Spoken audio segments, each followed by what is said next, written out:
안녕하세요. 돈 버는 슬코TV의 슬코입니다. 8일 연속 양봉 추세를 만들던 비트코인이 3월 30일 아랫꼬리를 단 음봉 캔들 만들며 연속 상승 추세가 깨졌습니다. 음봉 캔들의 아랫꼬리는 아직 매수세가 죽지 않았음을 의미하기는 하지만 힘은 점점 빠진다는 느낌이 듭니다. 비트코인의 상승으로 많은 알트코인들이 순환하며 급상승을 보여주고 있는데 이제 정말 불장이 오는 건가? 라는 기대감과 희망을 갖게 하는 시장 상황이지만 투자는 항상 예상치 못한 상황도 염두에 두어야 하기 때문에 수익권에서는 일정 수익 실현을 통해 현금 확보 또한 반드시 챙겨두시길 바라겠습니다. 오늘 영상에서는 파워레저 코인에 대한 기본적인 내용과 호재, 전망, 차트 분석까지 자세히 다뤄보도록 하겠습니다. 영상 시작에 앞서 슬코TV는 소통방도 함께 운영 중입니다.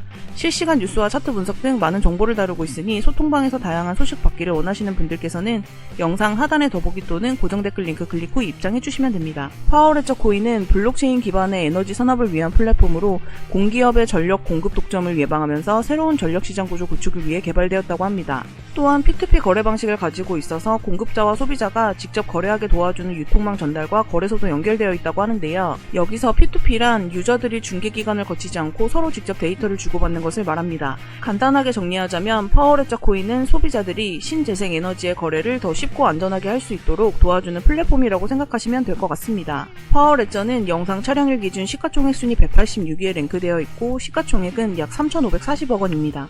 상장된 거래소들을 살펴보면 현재 세계 3대 거래소인 바이낸스와 코인베이스에 상장이 되어 있고 또한 쿠코인, 게이트.io 등 다수의 대형 거래소들에 상장이 되어 있는 걸 확인할 수 있습니다. 상장된 거래소들을 보았을 때 김치코인은 아니라는 걸 알 수 있지만 거래량을 보면 현재 국내 거래소인 업비트의 거래량이 73%로 현재 파워레저의 시세는 국내에서 만들어지고 있다는 걸 확인할 수 있었습니다. 파워레저는 현재 700원 초반대에서 거래되고 있습니다.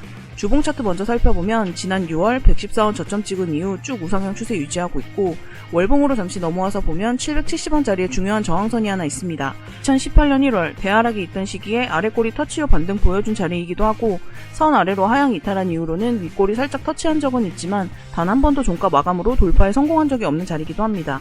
쉽게 말해 770원 저항 위로 올라가기만 하면 매도세가 강하게 나오는 강한 저항 라인으로 볼 수 있고 상승 추세 라인 추가해서 보면 삼각 수렴 구간 좁히며 점점 수렴하고 있는 것을 확인할 수 있습니다. 일봉 차트와 주봉 차트로 넘어와서 보면 월봉에서의 삼각 수렴과 조금 다른 시점에서 보이는 삼각 수렴도 확인할 수가 있는데 먼저 일봉 차트 살펴보면 대량 거래량 동반한 장대 양봉 만든 후 점차 거래량 줄어들고 하락하는 조정이 반복되면서 점점 수렴하고 있는 모습 보여주고 있습니다. 이러한 패턴은 세력들이 매집을 하면서 개미를 털어내는 차트로도 해석해 볼 수 있습니다. 점점 수렴 구간 좁아지며 이제 곧 방향성이 정해질 자리로 보이는데 현재 시장의 상황이나 차트의 흐름으로 보았을 때 상승의 가능성이 더 크지 않나 생각됩니다. 바로 상승하지 못한다면 한 번 아래로 빠졌다가 다시 상승하는 그림을 만들 가능성도 있는데 4시간 차트로 보면 하락 추세 저항 돌파한 후 상승 추세로 전환되며 추세선 지지받는 모습도 보여주고 있습니다. 이것 또한 상승에 대한 좋은 신호가 아닐까 생각해볼 수 있을 것 같습니다. 파워레저는 에너지나 환경 관련 상품들을 개인들이 쉽게 거래할 수 있도록 그 플랫폼을 제공하는 블록체인의 인센티브 수단으로 작용하는 코인입니다. 코인을 하시는 분들이라면 한 번쯤 탄소 배출이라는 단어를 들어보셨을 것 같은데요. 기업들은 어떤 제품을 만들어낼 때 석유를 사용하기 때문에 탄소를 배출하고 제품을 많이 만들어낼수록 그만큼 석유는 많이 쓰여지게 됩니다. 당연히 제품을 많이 생산하는 기업일수록 내뿜는 탄소는 더 많아지게 되고 이는 환경에 악영향을 끼치게 될 수밖에 없습니다. 이러한 차원에서 선진국들은 환경을 보호하겠다는 명목하에 규정된 것보다 더 많은 탄소를 배출하기 위해서는 탄소 배출권을 구매해야만 페널티를 받지 않을 수 있도록 법안을 만들었는데 여기서 문제는 이러한 탄소 배출권을 개인이나 기업이 접근하기에는 어려움이 있다는 점입니다. 그런데 만약 파워레저가 운영하는 플랫폼을 통해서 내가 친환경 제품을 구매할 경우에 그 제품을 공급한 기업에 탄소 배출권을 지출하기 위한 간접 비용을 줄여주는 효과를 발휘해서 기업들이 고객들에게 몇 %의 가격을 페이백해주는 형태의 인센티브 수단이 만들어지고 또 이러한 비즈니스 모델이 잘 정착된다면 현재 에너지 시장의 판도라는 크게 달라질 수 있을 거라고 생각되는데요. 즉 파워레저 코인의 비즈니스 모델은 현재 친환경 기조로 진입하고 있는 상황에서 주목을 받을 수 있는 친환경 코인이라는 점인데 이러한 관점에서 테슬라나 스타벅스와 같이 친환경으로 유명한 기업들이 파워레저 블록체인을 통한 인센티브 수단을 제공하겠다는 소식이 나오게 되면 그 기대감으로 큰 시세를 만들 수 있는 잠재력을 가진 코인이라고 볼 수 있을 것 같습니다. 하지만 목적만으로 모든 것이 해결될 수만은 없는 것이고 기본적으로 블록체인이 가지고 있는 기술력이나 그것에 대한 신뢰가 없다면 아무 의미가 없는 것이라 생각합니다. 초반에 언급드렸듯 국내 거래소에만 상장되었던 파워레저 코인은 현재 국내 거래소를 비롯하여 글로벌 유명 거래소에 모두 상장이 완료된 상태고, 특히 코인베이스와 같은 경우 코인이 가진 기술력을 상장 심사에서 상당히 중요하게 고려한다는 점에서 이러한 부분은 간접적으로 파워레저가 가진 기술력에 대한 잠재성을 인정한 것이라 볼 수 있습니다. 파워레저에는 두 가지 토큰이 존재하는데, 파워 토큰은 파워레저 생태계에 연료를 공급하는 이더리움 기반 토큰으로 액세스 허용 토큰 역할을 해주면서 응용 프로그램 호스트와 소비자 간의 거래를 가능하게 해줍니다.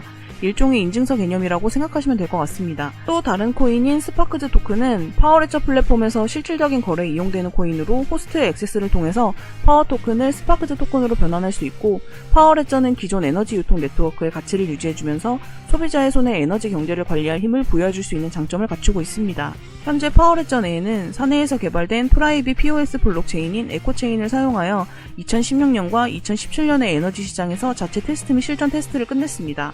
에코체인은 과부하 환경에서 테스트를 거쳤고, 에너지 데이터 수집과 정리, 그리고 블록체인의 기능 및 호환성에 대한 통찰력을 제공해왔습니다. 파워레저는 호스트가 애플리케이션을 실행하는 특정 플랫폼 서비스에 대한 기존의 에코체인 시스템 편익을 유지하면서 변경된 수수료 없는 컨소시엄 이더리움 네트워크로 전환하기 시작했습니다. 이러한 전환은 능동적 결제를 유지하면서 에코시스템 전반에 걸쳐 추가적인 이점과 향상된 토큰 프로토콜 기능을 제공해주고 있습니다. 지난 29일 유로 거래량으로 전 세계에서 가장 큰 디지털 자산 거래소인 크라켄에 파워코인이 상장했다는 소식이 있었습니다.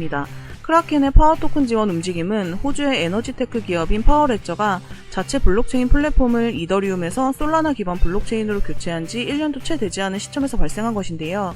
또 하나의 글로벌 거래소에 상장한 것은 파워레저의 호재로 볼 수 있지만, 시장에서는 그다지 큰 호재로 받아들인 것 같지 않은 움직임을 보여줘서 투자자들에게 아쉬움을 남기기도 했습니다. 최근 제 영상을 시청해주시는 분들 중 제가 소개해드린 코인에 대한 디테일한 매수 매도가를 알려달라고 하시거나, 물린 종목의 물타기 시점, 향후 비트코인은 오를 것 같냐 내릴 것 같냐 등의 여러 질문으로 연락주시는 분들이 많은데요. 시장의 흐름은 그 어느 누구도 정확히 예측할 수가 없습니다. 다만 차트 분석과 호재, 뉴스, 실시간 정보, 그리고 여러 사람들의 다양한 관점 등 여러 가지의 내용을 토대로 시장의 흐름을 예상해보고, 또 그에 맞는 대응을 통해 수익으로 연결될 수 있도록 하는 것이라고 생각합니다. 어느 한 곳에 의지만 하는 투자는 굉장히 제한적이고 그 한계점도 가까울 수밖에 없습니다. 유튜브 특성상 실시간 대응을 도와드리기가 어렵고 광범위한 내용을 담기도 힘들기 때문에 빠른 정보와 시장에 대응하는 방법, 차트 보는 법 등을 배우고 스스로 확신 있는 투자를 하고 싶으신 분들께서는 자유소통방 오셔서 궁금한 점들 자유롭게 질문하시고, 또 알찬 정보 받아가시면서 똑똑한 투자자로 함께 발전해 가시길 바라겠습니다. 오늘 영상은 여기서 마치도록 하겠습니다. 영상이 도움되셨다면 구독과 좋아요, 알림 설정까지 부탁드리겠습니다.